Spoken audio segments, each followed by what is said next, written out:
누가복음 16장 8절부터 13절까지 읽겠습니다. 주인이 이 옳지 않은 청지기가 이를 지혜 있게 하였으므로 칭찬하였으니 이 세대의 아들들이 자기 시대에 있어서는 빛의 아들들보다 더 지혜로움이니라. 내가 너희에게 말하노니 불의의 제물로 친구를 사귀라. 그리하면 없어질 때에 저희가 영원한 처소로 너희를 영접하리라. 지극히 작은 것에 충성된 자는 큰 것에도 충성되고 지극히 작은 것에 불의한 자는 큰 것에도 불의하니라. 너희가 만일 불의한 제물에 충성치 아니하면 누가 참된 것으로 너희에게 맡기겠느냐. 너희가 만일 남의 것에 충성치 아니하면 누가 너희의 것을 너희에게 주겠느냐. 집 하인이 두 주인을 섬길 수 없나니 호기를 미워하고 저를 사랑하거나 호기를 중히 여기고 저를 경히 여길 것임이니라. 너희가 하나님과 재물을 겸하여 섬길 수 없느니라.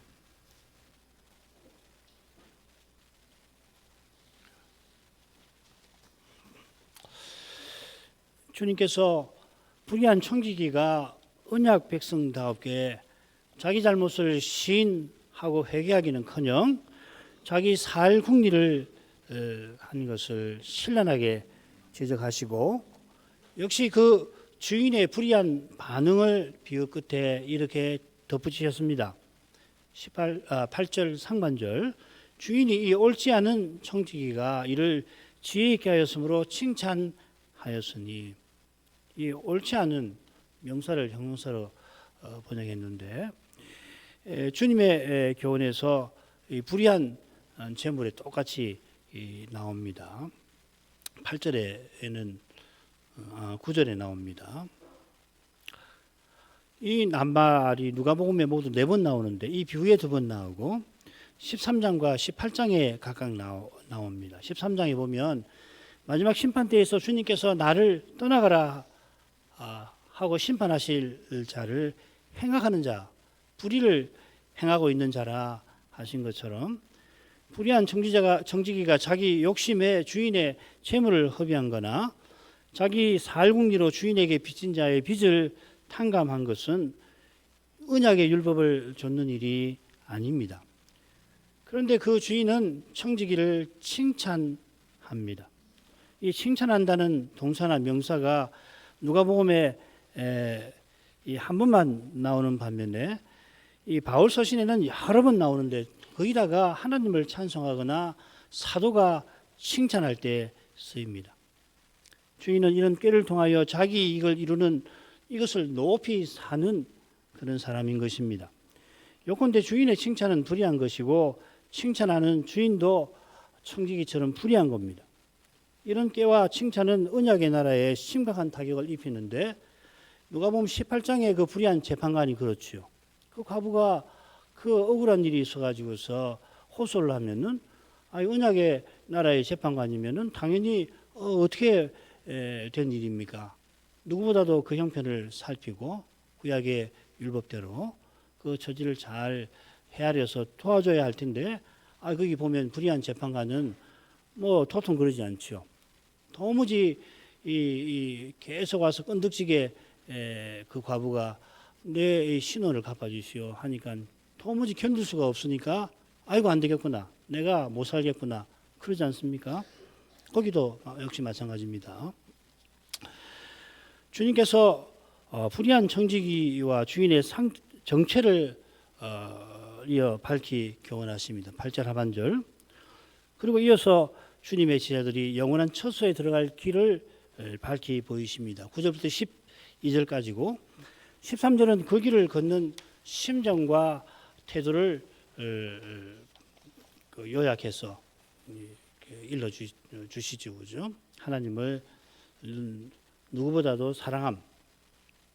8절 하반절 읽겠습니다. 이 세대의 아들들이 자기 시대에 있어서는 빛의 아들들보다 더 지혜로움이라. 주님께서는 이는 이러이러함이니라 이유를 대시는 표현을 쓰시면서 불의한 청지기와 주인의 정체와 그 특징을 요약하십니다. 왜 불의한 청지기가 살궁리를 찾고 그런 불의한 청지기를 주인이 왜 칭찬하는지 그 이유를 교훈하시는 겁니다. 그 이유는 그들이 이 세대의 아들들이라는 데 있습니다.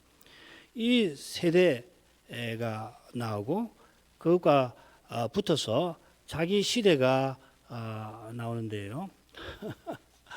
사실 번역이 바뀌면 더 좋을 뻔했는데 물론 이 신약 성경에는 거꾸로 번역되기도 하는데 우선 이 세대가 뭔가 한번 보십시다. 주님의 말씀을 참조하는 게 좋아요. 누가복음 20장 34절부터 36절 읽겠습니다. 예수께서 이르시되 이 세상의 이게 이 세대랑 같은 말입니다. 이 세상의 자녀들은 장가도 가고 시집도 가되 저 세상과 및 죽은 자 가운데서 부활함을 얻기에 합당히 여김을 입은 자들은 장가가고 시집가는 일이 없으며 저희는 다시 죽을 수도 없나니 이는 천사와 동등이요 부활의 자녀로서 하나님의 자녀임이니라. 여기 이제 이 세상과 저 세상이 대조를 이루고 있는데 이 34절에 이 세상이 지금 누가복음 16장 8절의 이 세대와 똑같은 표현입니다. 헬라 말로 아이온 후토스, 이 아이온이라는 말, 긴 시간을 표시하죠. 영어는 age라고 번역을 많이 합니다. 이 세대라고 새긴 낱말은 그런데 어떤 긴 시기의 질서를 또한 가리키니까 그럼 세상이라고도 번역이 되는 겁니다. 누가복음 18장 30절에 보면 금세와 내세 이렇게 이 금세라고 하고 내세라고 나오는데 이 내세라 할 때 이 세가 이 아이온입니다. 좀 혼동되죠, 그죠? 근데 이 표현이 긴 시간에 걸친 어떤 질서를 가진 긴 시간이니까 시간을 보면 세대가 되는 거고 그 다음에 질서를 생각하면 세상이라는 개념이 있는 거예요. 주님께서 마지막 주간 화요일에 사두개인의 시험을 받으셨죠. 이 사두개인은 모세의 글만 성경이라고 받들는데 부활은 믿지를 않지요. 만일 부활이 있다고 한다면 형이 죽어 동생이 후사를 잇게 하는 이 율법의 중요한 규정에 심각한 문제가 생길 거 아니냐 생각하고서 우리 예수님께 어리석은 질문을 던지는 거죠. 뭐 잘 아시죠? 7 형제가 있는데 형이 이 혼인해서 형수를 드렸는데 그 형이 갑자기 죽고 또 죽고 7째까지 다 죽었다는 이야기 아니에요. 세상에 그런 일이 어디 있습니까? 그게 무슨 대단한 이론이라고 주님께 그런 질문을 던졌습니다. 주님께서 이 세상의 질서가 저 세상에 계속 이어지는 거 아니고 장차는 이 세대와 달리 다른 질서, 혼인관계가 사라질 거라 교훈하십니다. 장차 들어갈 세상에서는 지금 가장 친밀한 관계도 힘이 부족하여 거기서는 사라져야 합니다. 가장 친밀해야 하는 이 관계가 지금 여기서 입에 담지 못할 정도로 추악해지고 나니까 이런 추악한 것들은 장차 마땅히 없어져야 하죠. 아무리 고상한 관계라도 혼인 관계는 장차 사라지고 그 관계에 나타난 온갖 추악한 것들은 없어진단 말이죠. 사도는 혼인 관계가 한 육체가 되는 거라 그에 반해 주님과 우리는 한 영이 되었다고도 표현을 합니다. 우리가 성신 안에서 이미 이 신비한 관계에 들어왔죠. 요컨대 주님께서 십자가 지시기 전에 말씀하신 저 세상, 화요일 날 말씀하신 저 세상이 이미 시작된 겁니다. 저 세상을 얻는 이는 재림 때가 되면 죽은 자 가운데서 부활함도 얻을 것인데 그리스도와 같아질 것인데 동시에 이 부활의 능력을 이미 우리는 누리고 있는 것입니다. 그 능력이 바로 교회가 그리스도 안에서 하나의 새로운 사람으로서 하나님께 나아가는 데서 나타나고 있다. 그 에베소서 2장 후반부의 핵심 내용 아니에요. 내세의 능력이 지금 여기에 금세의 질서 가운데 나타납니다. 히브리서 6장 그 처음에도 내세의 능력이라는 말이 나오죠. 그죠? 예배에서 내세의 능력이 나타나는 거다. 배도한 자들은 그 능력을 전혀 모르지 아니하는데 그러나 그리스도를 짓밟는다. 그렇게 되어 있죠. 밑에 그 도표 기억나실 겁니다. 밑에 거 2개가 있는데 하나님께서 창세 때 세우시고 죄 때문에 왜곡되는 이 세대의 질서가 재림 때까지 쭉 이어져 갑니다. 그래서 신자가 독신의 은사를 받지 아니하였으면은 혼인을 통하여 혼인 없는 영원한 나라를 향하여 살아가도록 하신 것입니다. 이런 놀라운 변화가 주님께서 말씀하시는 그때 일어나고 있었던 것입니다. 누가복음 16장 16절이 그것이죠. 이 놀라운 시대 변화에 비추어서 이 세대의 아들들이 꾀바르게 사는 모습을 살펴보라고 주님께서는 제자들의 주의를 촉구하시는 겁니다. 이런 점에서 이 세대의 아들들을 빛의 아들들, 이 신실한 하나님 백성, 제자들과 대조를 하시는데 그 의중에 주목할 필요가 있겠습니다. 이미 왔고 장차 올 세상에 속한 우리가 빛의 아들이면은 이 세대의 아들들은 어두움의 아들입니다. 그들의 꾀바름은 주님의 눈에 어둠에 속합니다. 바울사도는 빛의 열매를 언급한 다음에 열매 없는 어둠의 일을 언급하며 이건 말하기도 부끄럽다 하였습니다. 과연 주님이 불의한 청지기를 칭찬한 주인이 불의한 청지기를 칭찬한 일은 주님 나라에서는 말하기도 부끄러운 것입니다. 아니 언약의 나라에서 어떤 거 이런 걸 칭찬하느냔 말이죠. 불의한 청지기처럼 자기 살궁리를 위하여 율법을 이용하는 것은 실로 두려운 죄인 것입니다. 이 죄가 지금 주님을 미워하고 죽이려 하는 바리새인에게서 가장 생생하고 또 끔찍하게 나타나고 있지 않습니다. 그들이 입으로는 율법을 높이지만 실제로는 율법을 가장 짓밟습니다. 말로는 율법을 높이지만 실은 율법을 소유하고 있고 수호하고 있다고 하는 자기를 높인 것이죠. 그게 16장 15절에 사람 앞에서 스스로 옳다한다 하는 이런 표현에 담긴 뜻이죠.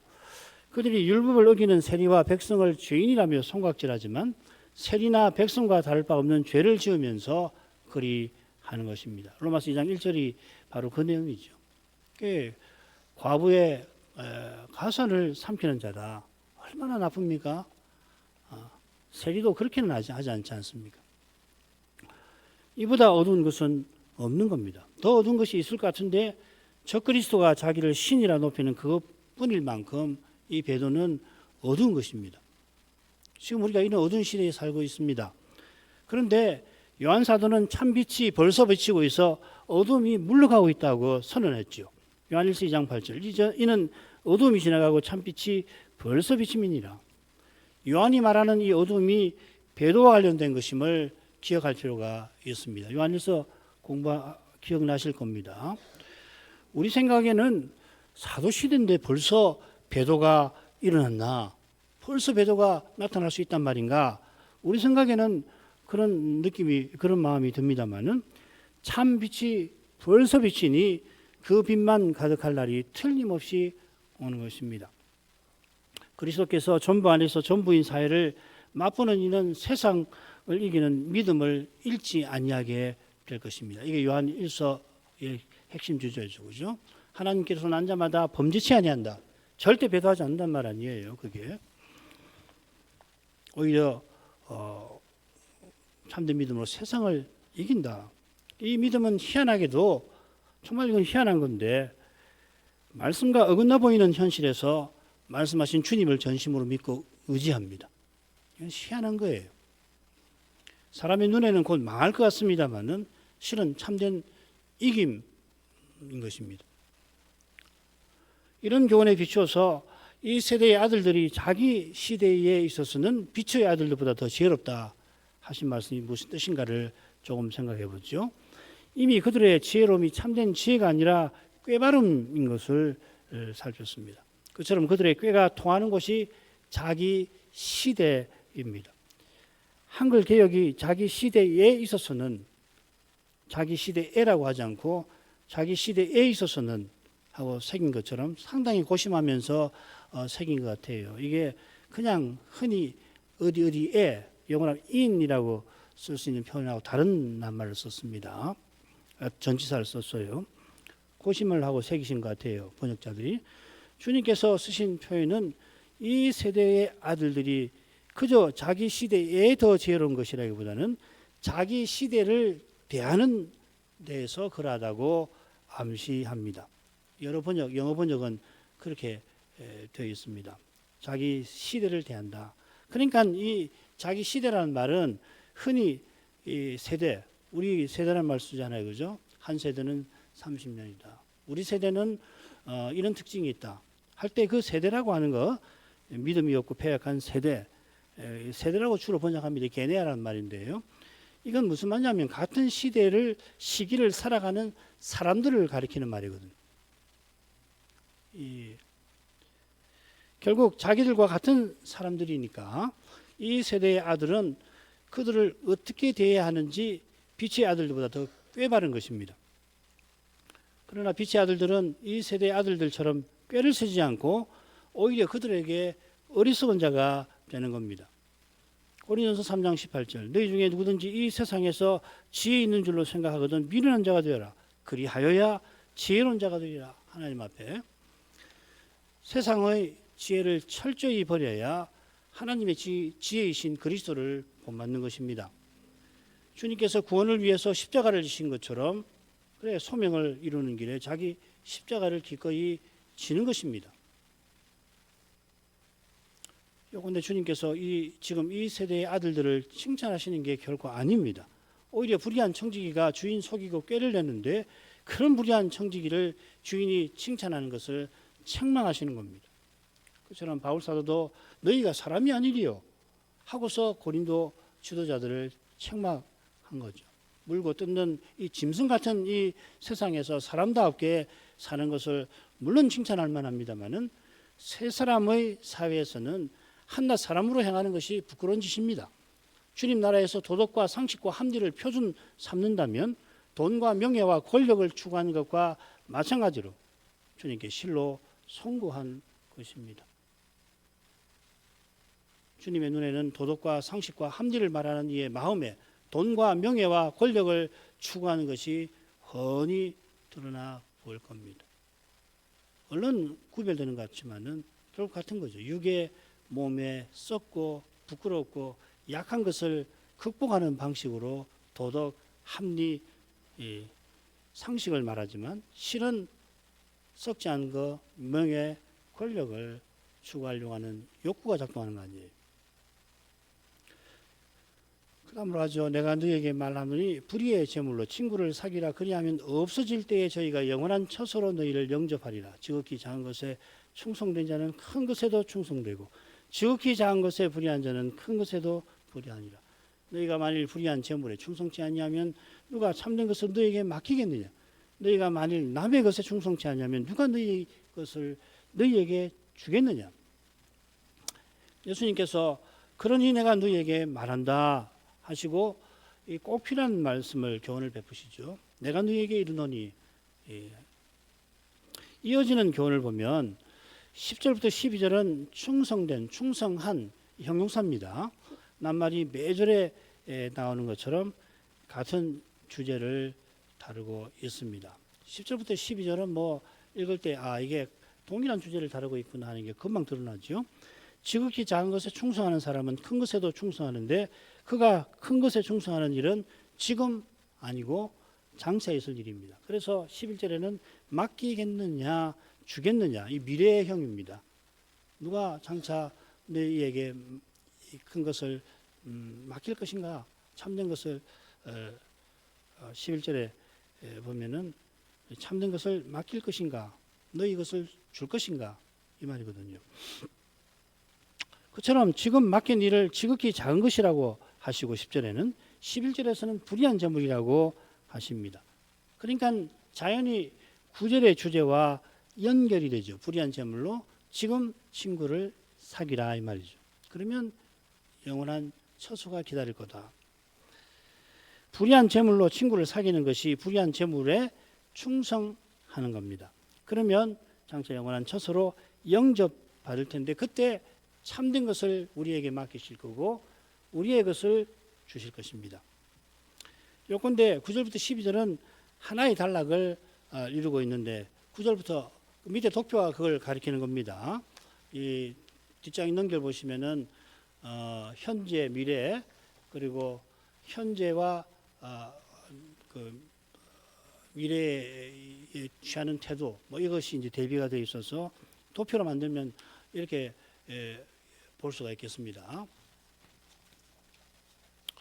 이런 줄거리를 놓고 이제 구절을 보십시다. 주님께서 제자들에게 불의한 재물로 친구를 사귀라 하십니다. 이 명령은 앞선 비유의 내용을 배경 삼습니다. 비유에서 불의한 청지기가 주인의 재물로 자신을 그 집에 영접할 친구들을 만들지요. 사귀는 거죠. 그와 반대로 주님의 제자들은 신실한 청지기가 되어서 불의한 재물로 영원한 처소로 영접할 친구를 사귀어야 합니다. 그래서 비유와 교훈을 보면 이렇게 불의한 청지기, 신실한 제자, 주인의 재물, 불의한 재물, 그리고 빚을 탕감해준 친구들, 또 불의한 재물로 사귄 친구들, 그리고 각각 자기 집에 영접하고 교훈에서는 영원한 처소로 영접할 거다 이렇게 되어 있습니다. 굉장히 서로 평행되지요. 우선 불의한 청지기는 자기가 빚을 탕감해서 친구 삼은 이들의 개인 집에서 이 집에서 또 얼마 저 집에서 얼마 이렇게 영접받기를 바라는데 주님께서 제자들에게 바라도록 하신 것은 영원한 처소, 이 장막이라는 말입니다. 그래서 영접받는 겁니다. 주님의 비유에 나오는 친구들의 집들과 대조하려고 장막들이라고 표현을 쓰였습니다. 영원한 처소는 거지 나사로와 부자의 비유에서 아브라함의 품이라 표현된 영원한 나라를 가리키겠죠. 나사로가 죽어서 천사들에게 받들려서 아브라함의 품에 들어간다 이렇게 도 표현했습니다. 이런 표현이 주님께서 불의한 청지기에 비유해서는 영원한 처소에 영접하리라 이렇게 말씀하신 것과 붙어 있습니다. 요리문답에 보면은 신자가 죽을 때 어떻게 되는가? 예를 들면 그 영혼이 즉시 그리스도에게로 올려질 거다. 하이델베르크 요리문답. 여기는 누가복음 16장 22절이 참고구절 인용됐습니다. 또 소위문답에서는 즉시 영광에 들어갈 거다. 역시 언급이 됐습니다. 대유리문답에서는 지극히 높은 하늘로 영접될 것이라 했는데 대유리문답에는 이 누가복음 16장 22절이 인용되지 않습니다. 무슨 말이냐면 지금 이 우리가 존중하고 친숙한 이 세 요리문답에서는 천사들에 의해 들려서 올라간다는 표현을 쓰질 않아요. 성경이 틀림없이 나오는데 성경을 잘 아시는 이 요리문답의 작성자들 정말 성경을 잘 아시거든요.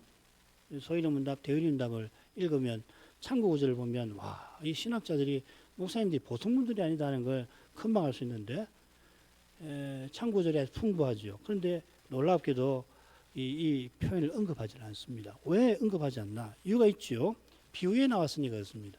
어떤 교훈을 쭉 설명하신 게 아니라 비유를 들어서 말씀하시니까 그리고 이 일은 매우 신비하니까 섣불리 천사들에 들려서 올라간다 이런 표현을 안 쓰는 겁니다.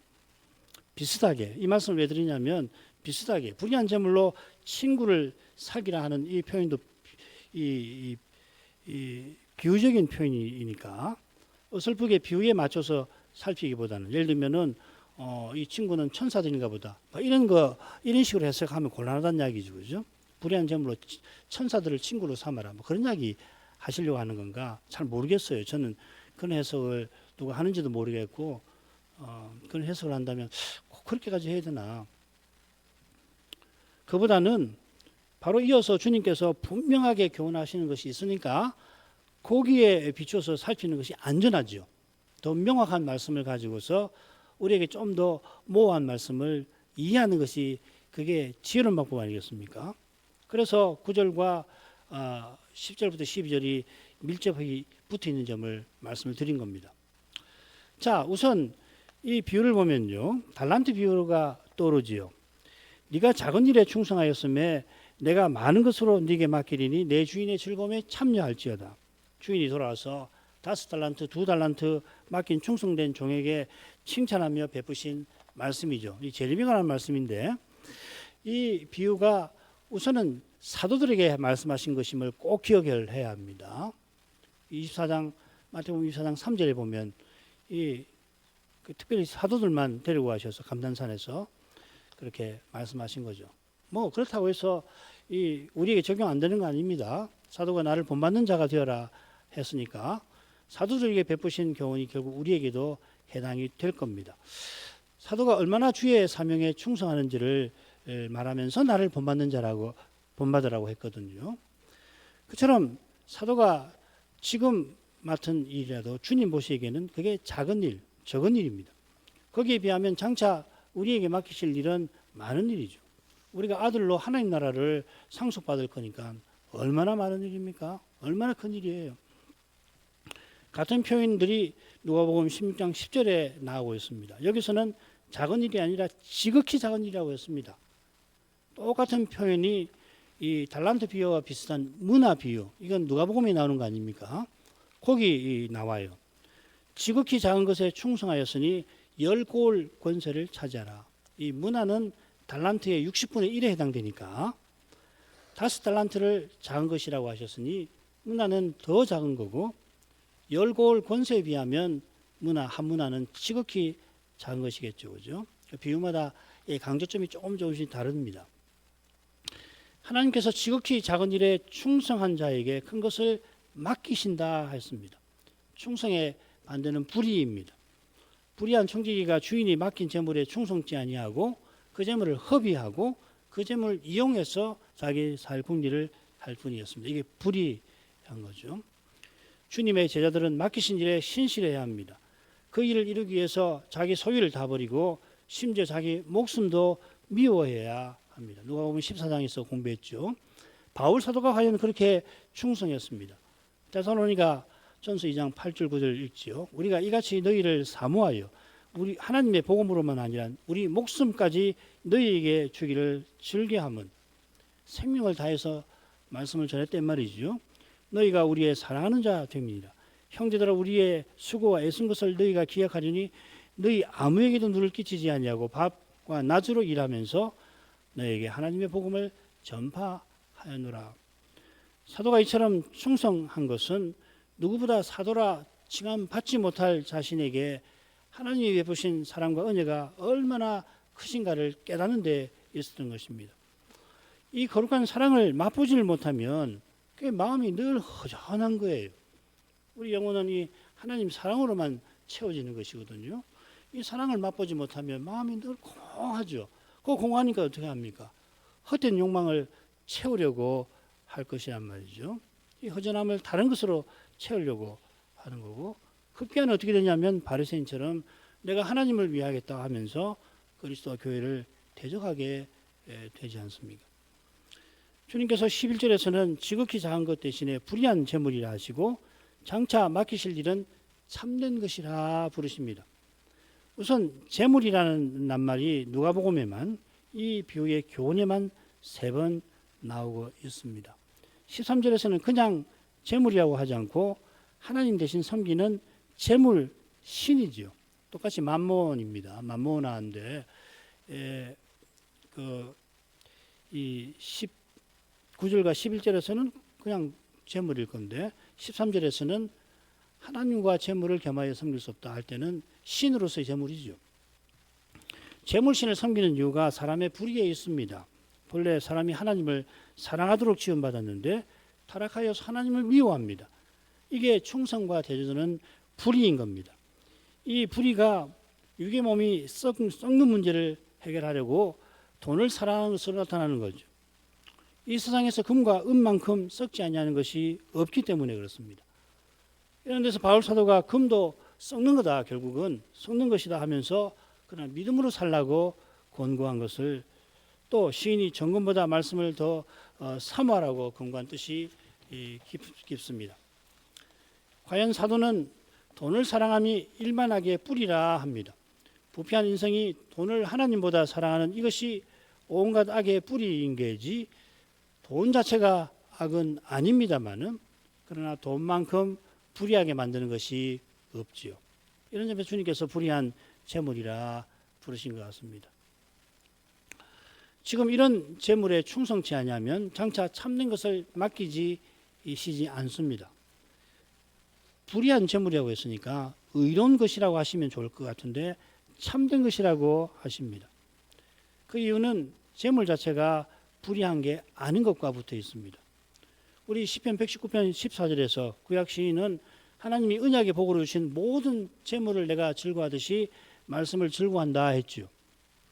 이때 재물은 복된 재물이고 구약 경륜과 붙어 있습니다. 구약 백성이 가나안에서 기업을 얻어서 기업에서 얻은 추수로 제사 드리게 하시지 않았습니까? 그래서 하나님께서 날씨를 아주 좋게 하시고 그래서 추수를 많이 거두게 하시고 그래 무슨 외적이 쳐들어온다든지 기근이 된다든지 뭐 이런 일이 없어서 재물이 붙게 되면은 이건 뭐 복된 재물이죠. 하나님께서 언약의 복으로 주신 거 아닙니까? 신약 백성은 교회에 들어올 때 교회에서 땅을 주지 않습니다. 구약 시대에 구약 절기 때에 빈손으로 내게 나오지 말라 말씀하셨는데 신약 시대에는 뭐라고 말씀하십니까? 오직 그리스도로 나오라 하시는 거죠. 이 말의 뜻이 그 말이에요. 구약의 말씀을 가지고서 왜곡하면 안 됩니다. 헌상금을 꼭 가지고 나오라 그런 뜻 아니에요. 그리스도로만 오라는 교훈이 너희가 내게 나올 때 빈손으로 나오지 말아라. 내가 너희에게 먼저 주신 그 추수 그게 그리스도를 다 만물이 다 그리스도를 가리키는 게 아니에요. 그 그리스도를 의지해서 내게 나오라 그 말씀이거든요. 이런 말씀 읽을 때 오해하시면 안 됩니다. 구약 시대에 언약의 복으로 재물이나 장수를 주시는 반면에 마게도냐 교회처럼 극한 가난 중에도 힘에 진하게 헌상을 하게 하십니다. 이걸 바울 사도는 은혜라 불렀죠. 이 헌상이 참된 거고 구약 예물은 이 참된 것의 그림자입니다. 요컨대 불의한 재물과 참된 것을 대조하신 뜻은 지금 이곳에서 우리가 갖가지 소명을 가지는데 그 소명에서 참된 것이 바로 그리스도를 드러내는 것이다 하는 뜻입니다. 장차는 우리가 그리스도와 같아져서 늘 더욱 그리스도를 드러낼 것입니다. 이게 참된 것입니다. 거기에 비하면 지금은 그리스도를 드러내는 것이 참 힘듭니다. 무엇보다 우리 안팎에 죄가 있어서 그리스도를 드러내기가 실로 어렵습니다. 교회에도 그리스도를 드러내는 일이 전혀 보이지 않는 그런 때도 있습니다. 목사나 장로가 교회 사업을 통해서 자기 욕심을 채우는데 골몰하면 거기서 그리스도의 영광이 심각하게 가려지지 않습니까? 이런 현실이 불의한 재물이라 하신 주님의 의중을 잘 드러내고 있습니다. 이런 현실에서 불의한 재물로 충성하는 것은 하나님의 은혜에 속할 것입니다. 바울 사도가 고린도 교회 유익을 위해서 자비랑했는데도 오히려 오해와 비난을 그것도 다른 비난이 아니라 돈과 관련해서 그 돈을 노리는 사람이다. 그런 비난을 받으면서도 자기 생명을 쏟아 그 교회를 사랑하는 것은 이건 그리스도가 그 사도 안에 사셔서 친히 행하신 일이라고밖에 우리는 달리 이해할 수가 없겠습니다. 이런 점에서 장차 참된 것을 맡기신다 하신 말씀을 살필 수가 있겠습니다. 이 맡기신다는 동사, 이 피스티오라는 말인데요. 여기서 충성하는 피스토스라는 말이 나옵니다. 믿음도 마찬가지입니다. 피스티스라는 말, 충성, 믿음, 여기 맡긴다라고 하는 동사에서 나옵니다. 발음이 비슷하죠. 장차 하나님께서 믿고 맡기실 사람은 지금 믿어 순종하는 사람입니다. 이게 구약에 자주 나오는 신실, 성실과 인애와 붙어 있는 거죠. 하나님이 여호와께서 여호와의 종이 되실 만큼 성실하게 충성스럽게 언약을 신실하게 이루신 덕분에 사도가 여호와의 종을 본받아 그리스도를 본받아 성실하게 하나님의 사명을 이루었는데 이 사도에게 장차 하나님께서 지금보다 더 큰 사명을 믿고 맡기시겠죠. 하나님께서 자기 아들을 믿고 십자가 사명을 맡기신 것처럼 그를 사랑하신 것처럼 장차 우리도 그렇게 사랑하실 것입니다. 12절에 주신다 표현한 것처럼 이 큰 사명은 큰 상급이 분명합니다. 주신다고 그랬잖아요. 상급이 있어요. 동시에 상급을 주신 것은 섬기게 하심입니다. 주인이신 주님이 우리를 섬기시는 것을 통해서 더 큰 것을 주신 것은 더 주님을 드러내라 하시는 거 아니고 뭐겠습니까? 너무도 신비해서 여기서 중단해야 되겠습니다. 설명을. 12절에서는 남의 것이 너희 것과 대조를 이룹니다. 이 대조의 본뜻을 알려면 11절에서 금방 살핀 참된 것에 주목할 필요가 있겠습니다. 참된 것에 대조되는 것이 불의한 건데 이 불의한 것을 참된 것과 반대인 가짜라 생각하기 쉽죠. 주님께서 말씀하신 참된 것은 그림자의 실제처럼 참으로 있는 것, 영원히 있는 것을 뜻합니다. 반대로 불의한 재물은 사라지고 없어질 것입니다. 여기 보면 없어질 때에 그렇게 번역을 해놨죠. 9절에 그리하면 없어질 때에 혹은 사라질 때에 어떤 것이 나은지 잘 모르겠어요. 하나님께서 본래 창조하실 때부터 주신 것이면은 사라지는 거고요. 하나님께서 창조 때 주시지 않는 악한 것은 없어지는 거죠. 그죠? 불의한 재물에서 재물은 사라지는 거고 불의는 없어지는 걸 겁니다. 그렇게 이해하셔도 됩니다. 아무튼지 이 12절에 남의 것은 나에게 잠시 이 땅에 살 동안 나에게 있다가 없어지는 사라지는 것을 가리키는 것 같습니다. 없어지는 것보다 사라진다고 고치십시오. 장차 하나님이 우리에게 주시는 것은 영원히 우리에게 있을 겁니다. 잃지 않을 겁니다. 이게 우리가 그리스도와 같아지는 것과 붙어 있죠. 장차 그리스도께서 전반의 전부이신 그런 세계가 영원히 이어질 것입니다. 지금은 새 사람에게서만 그런 세계가 나타납니다. 지금 우리 눈에 보이는 것 중에 영원히 내 것이라고 할 수 있는 것은 하나도 없습니다. 눈에 보이지 아니하는 믿음과 그 믿음으로 발휘하는 사랑만이 우리가 저 하늘에 장차 영원한 나라에 가져갈 수 있는 겁니다. 이 유명한 교회 찬송에 나오는 가사이기도 하죠. 그렇죠? 참 아름다운 가사 같아요.